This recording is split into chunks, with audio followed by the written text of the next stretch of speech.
Meus cumprimentos ao deputado Padre Honório, que dirige a sessão nesse momento, aos colegas que estão presentes ainda no plenário, aos funcionários da Casa e aqueles que nos assistem pela TV Assembleia. Eu vou usar meu tempo para tentar fazer uma reflexão sobre toda essa polêmica gerada sobre exposição de arte com nudez, sem nudez e ao projeto que aqui foi aprovado na semana passada. Nós vivemos num país que nós temos leis demais. Muitas vezes as pessoas dizem que o Brasil é um país sem leis. Muito pelo contrário. Nós temos toneladas de leis. E a cada dia, nos municípios, nos estados, no Congresso Nacional, são aprovadas mais e mais leis. Mas nós não criamos mecanismos para que essas leis efetivamente funcionem.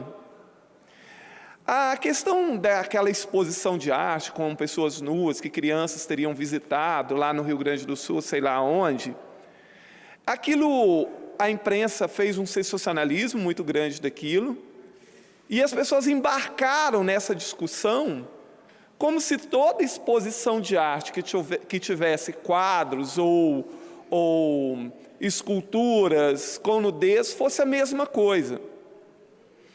E aí começou a falar, nós temos que proteger nossas crianças, nós temos que proteger nossas famílias. O Estatuto da Criança e do Adolescente é um conjunto de leis, ou é uma lei, melhor dizendo, talvez ela é elogiada no mundo inteiro. O ECRIAD, que antes era chamado de ECA, que é o Estatuto da Criança e do Adolescente, ele é elogiado no mundo inteiro. Elogiado pela ONU, pela Unesco, pela amplitude ali de artigos que protegem a criança e o adolescente.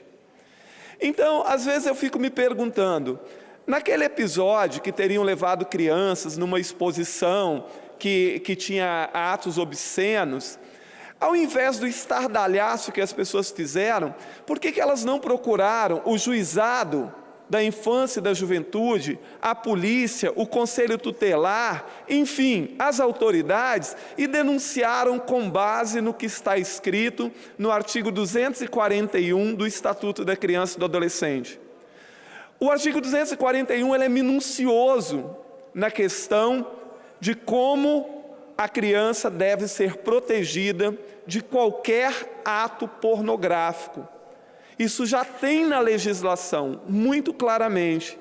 Resta a pergunta de por que nessas ocasiões, então as pessoas não foram punidas com base no que a lei diz.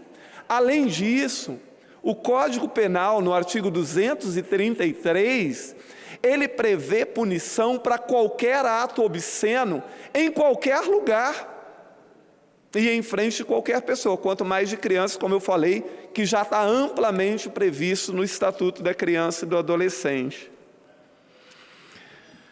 A questão é que se criou uma polêmica gigantesca e tenta-se criar leis que já existem, porque tanto o Código Penal quanto o ECRIAD já prevêem muito claramente a punição para qualquer ato pornográfico ou obsceno com crianças e adolescentes.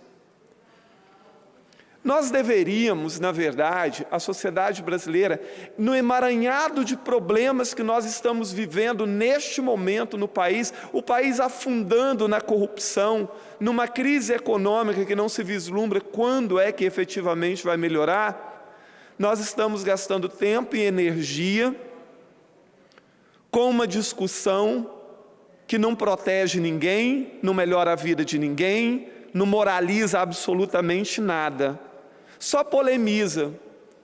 E algumas pessoas, me parecem propositadamente, isso em nível de Brasil, não estou me referindo ao Espírito Santo, usam esse discurso, da defesa da criança, da família, da moralidade, para desviar os graves problemas que estão acabando com as famílias e as crianças no Brasil. Eu gostaria de pontuar algumas coisas que eu considero que nós deveríamos estar discutindo, e assim, se nós discutíssemos seriamente isso em nível de Brasil e aqui no Espírito Santo, nós estaríamos ajudando muito as famílias e as crianças. Como o alto índice de desemprego que existe no Estado e no país. Uma educação de qualidade para todo mundo. Então, quando se fala em proteger a criança, por exemplo, aqui no Espírito Santo, tem 50 mil jovens de 4 a 17 anos fora da escola. E não se vê uma quantidade muito grande de pessoas denunciando isso e cobrando isso do governo. Tem cerca de 200 mil jovens entre 18 e 29 anos que não concluíram a educação básica e que estão fora da escola. Semana passada, uma pesquisa mostra que aqui no Espírito Santo, grande parte das crianças não aprendem o mínimo necessário de matemática e de linguagem. Isso é uma preocupação imensa que deveríamos estar debatendo aqui. A questão dos jovens dos IASES.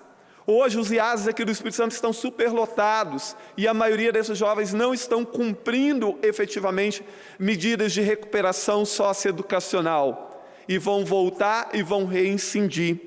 O Espírito Santo é o segundo estado brasileiro que mais se mata jovens de 12 a 19 anos. Isso é gravíssimo e não se vê uma discussão nesse sentido. O aumento a cada dia de jovens consumindo drogas e sendo atraídos pelo tráfico de drogas é cada vez maior no estado do Espírito Santo e no país.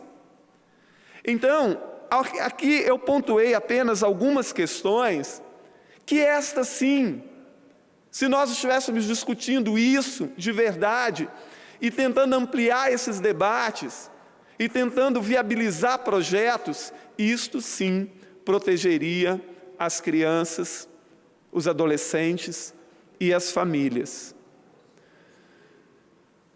Eu penso que é um momento tão complicado do país para a gente ficar criando divisões e acusações, porque nós vivemos um momento tão estranho na sociedade brasileira que nós somos cada vez mais reativos e menos reflexivos. Então, semana passada, por exemplo, eu votei contra o projeto. Acho muito bom que o governo esteja vetando o projeto. Então, aqui mesmo nessa casa, houve aqui nessa tribuna insinuação, colocando em xeque a minha formação moral e a formação moral que eu tive com a minha família. Então, quer dizer, as pessoas precisam aprender também a discutir em um nível elevado, sem atacar. E, mais uma vez eu digo, precisamos ser reflexivos. E esta história já está indo longe demais. Esse debate, semana passada, muitas vezes me procuraram para dar entrevistas sobre isso, e eu disse várias vezes, eu não queria estar falando sobre isso. Eu queria estar falando sobre os verdadeiros problemas que atingem a sociedade brasileira. O parlamento custa caro demais à sociedade para a gente gastar tempo e energia com aquilo que não resolverá a vida de ninguém, porque a lei que protege as crianças e as famílias, ela já existe. Então vamos encontrar mecanismos para que essas leis funcionem.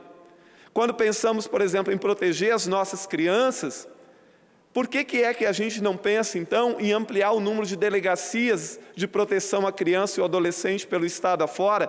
Tem uma única delegacia dessa aqui no Estado.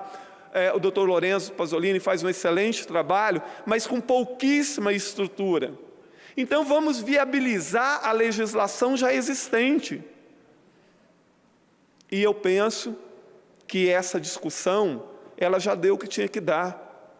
Vamos voltar à realidade. Vamos ser mais sereno, vamos refletir e discutir realmente propostas e proposições que vão fazer diferença para a sociedade, porque isso com certeza não fará. E ainda as pessoas usam cada um do seu lado, usam os argumentos ali atropelados, de tal forma ainda a confundir muitas vezes a opinião pública sobre esse assunto. Então, creio que esta casa, os políticos em nível de Brasil, a sociedade tem que ser mais reflexiva e mais dispostas a debater realmente aquilo que poderá fazer uma grande diferença para o país e para esse Estado. Muito obrigado, presidente.